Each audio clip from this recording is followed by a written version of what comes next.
Matthieu 4, verset 12. Jésus, ayant appris que Jean avait été livré, se retira dans la Galilée.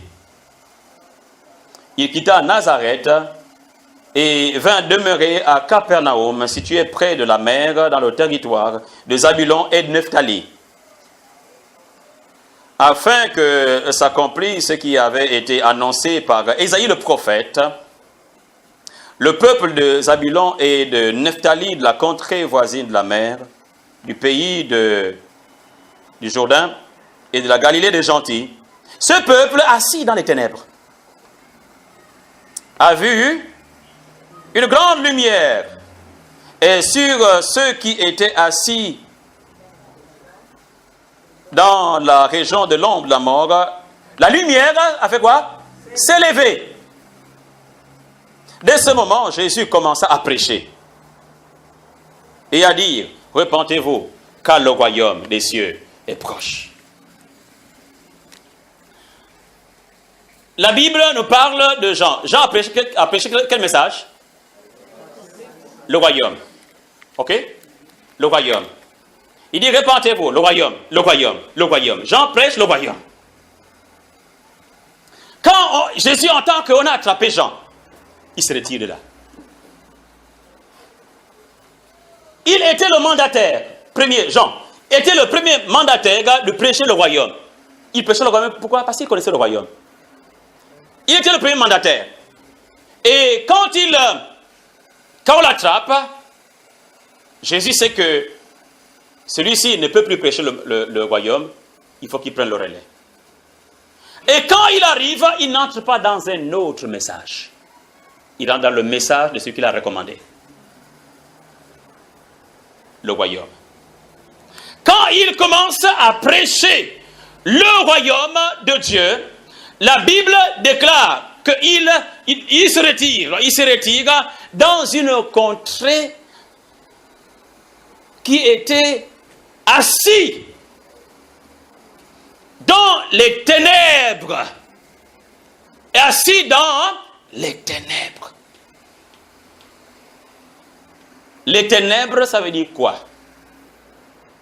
Les ténèbres veulent dire ignorance. Ok? Les ténèbres veulent dire ignorance. Le peuple était assis dans l'ignorance.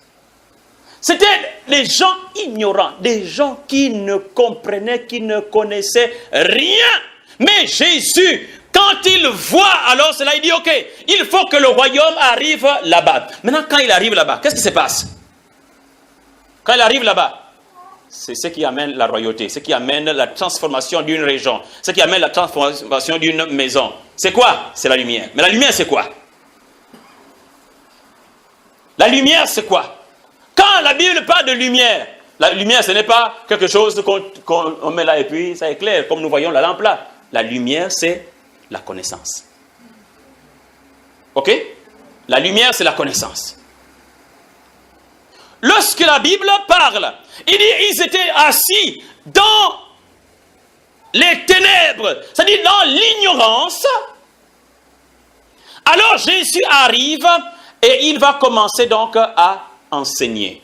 Il va commencer à parler, à donner l'information, à donner la formation et l'information. Pourquoi il voulait enlever, faire quitter ces gens du pays de l'ignorance vers la connaissance? Parce que le miracle ne pouvait pas s'opérer dans l'ignorance. Il fallait que les gens aient une certaine lumière. La connaissance, alors le miracle vient de la connaissance. Maintenant, lisez la suite de l'histoire. Vous verrez ce qui est écrit par rapport à Capernaum. Capernaum, beaucoup de choses se sont passées là-bas. Des miracles et des miracles. À un certain moment que Jésus s'est dit non, mais ce n'est pas possible. Vous avez tellement été instruits que vous deviez être les premiers à hériter le royaume. Maintenant, il dit à Capernaum, Capernaum, seras-tu élevé au ciel? Non, tu seras battu. Hein?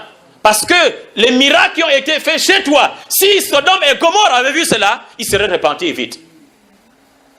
Quand Capernaum reçoit une telle formation, une telle information, une telle connaissance, une telle lumière. La Bible, regarde la suite. Il dit, et ceux qui étaient assis dans la région de l'ombre, la mort, la lumière s'est levée. On dit une grande lumière. Regardez, la Bible parle d'une grande lumière. Ce n'est pas juste la lumière, mais il qualifie cela une grande lumière. C'est-à-dire qu'ils ont eu une grande connaissance. Ils ont eu une grande connaissance. Or, à celui qu'on a beaucoup donné, on demande beaucoup. Ils ont tellement reçu. Pourquoi? Pour dominer, pour être un phare. Un phare en Israël. On appelait cela la Galilée des gentils. Et à tel point que quand Jésus arrive, on dit, mais c'est qui? Vous parlez de qui? Le Galiléen. Hein? Jésus l'appelle maintenant l'homme de Galilée. Et même quand il a mis sa mission, il repart en Galilée. Tellement qu'il avait influencé la sphère que les gens savaient qu'il était réellement digne de régner. Parce qu'ils ont écouté son enseignement. qu'à la fin de son histoire, il dit, il ressuscite à Jérusalem là-bas, mais il repart en Galilée, il dit que mes frères me viennent parce que c'est de la Galilée que je les envoie. La connaissance. On ne peut pas dominer sans la connaissance.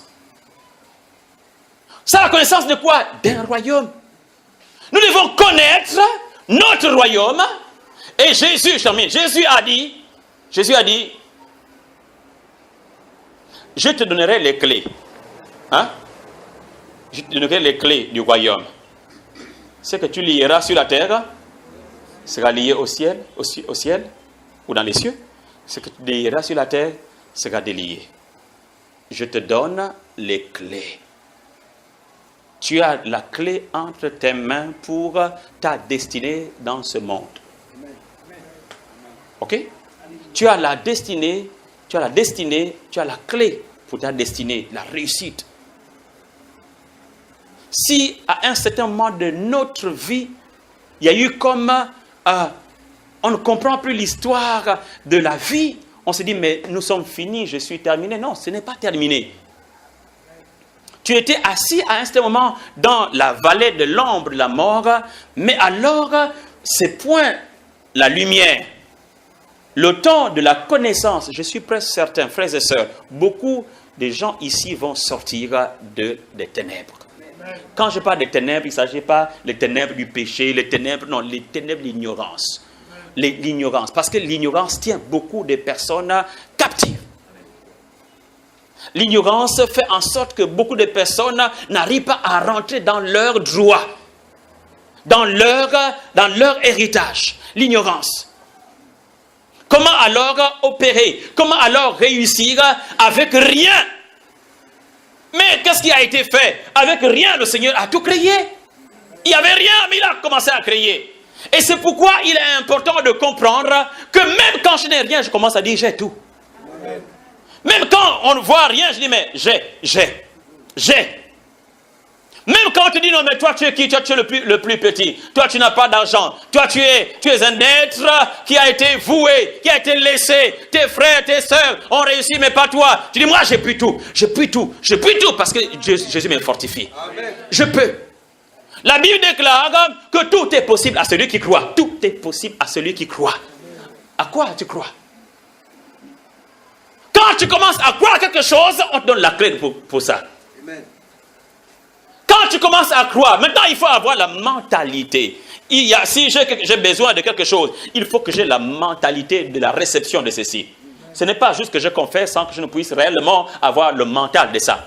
Peut-être qu'à un certain moment, on me dit non, tu ne vas pas recevoir. Mais non, je reste dans ma conviction que je l'ai. Je l'ai parce que ça m'a été promis. C'est dans mon chemin, c'est dans mon héritage. La réussite, le fait que tu puisses réussir, que tu puisses avoir de l'argent, que tu puisses avoir tout ce qu'il faut pour accomplir ta destinée, c'est dans la volonté de Dieu. Dieu veut que tu sois bien. Allô? Amen. Dieu veut que tu sois bien.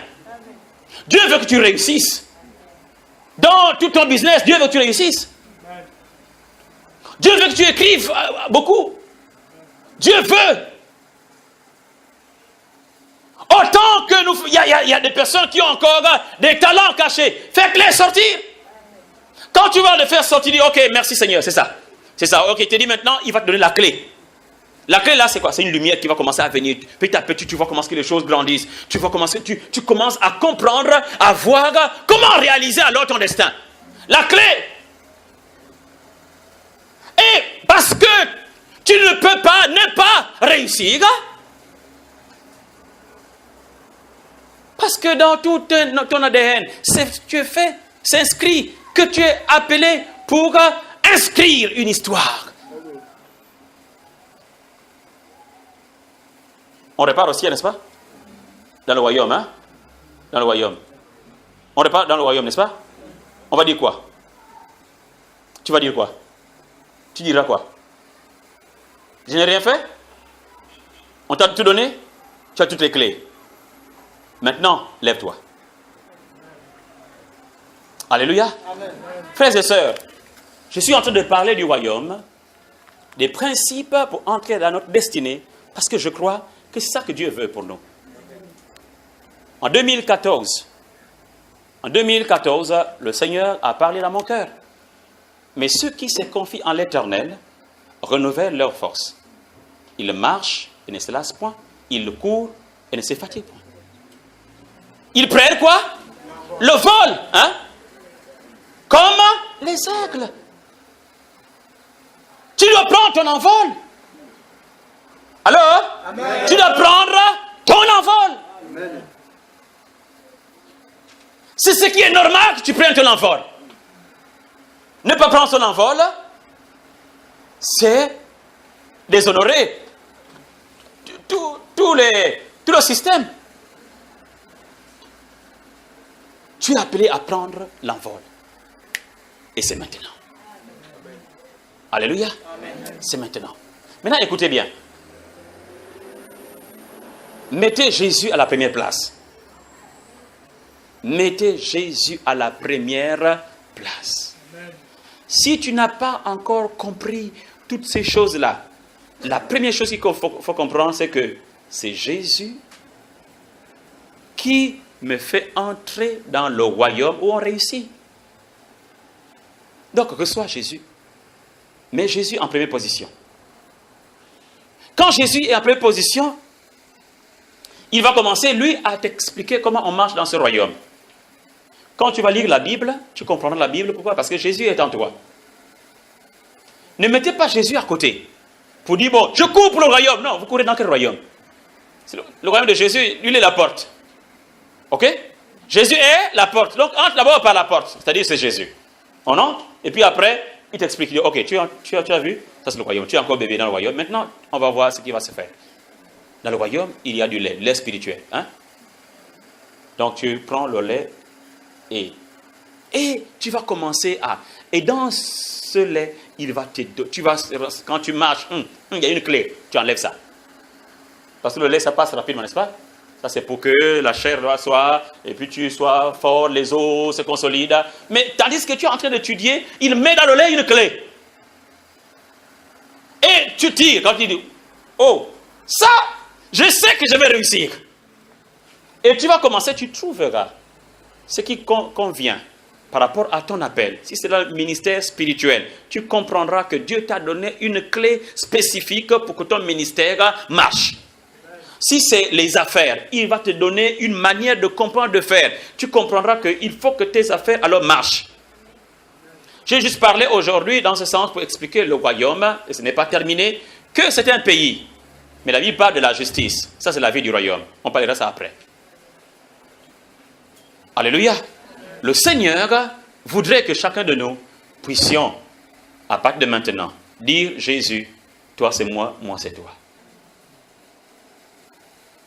Vous avez compris? Dieu bénisse. Dieu, qu'il ouvre l'intelligence de chacun de nous. Qu'il permette que chacun de nous puissions alors avoir la mentalité, le mental du royaume. Avoir la compréhension des principes du royaume. Parce qu'au fur et à mesure que nous allons comprendre, au fur et à mesure, la réussite et le règne va s'installer. Vous commencerez à régner sur l'environnement et sur tout ce que Dieu vous a appelé à faire. Seigneur, merci pour ta divine faveur, merci pour ta divine grâce. Ce matin, je voulais... Est-ce qu'on peut se lever? On peut se lever. Alléluia. C'est toi, Seigneur, qui est au-dessus de toutes choses. Puis élevons le Seigneur maintenant. Demandons au Seigneur de nous parler. Demandons au Seigneur de nous expliquer le royaume. Et si nous sommes arrêtés dans une mentalité de pauvreté, dans une mentalité qui n'arrive pas à cerner le royaume, demandons maintenant que l'Esprit nous éclaire. Élève ta voix au nom de Jésus. Alléluia. Praise God, Lord Jesus.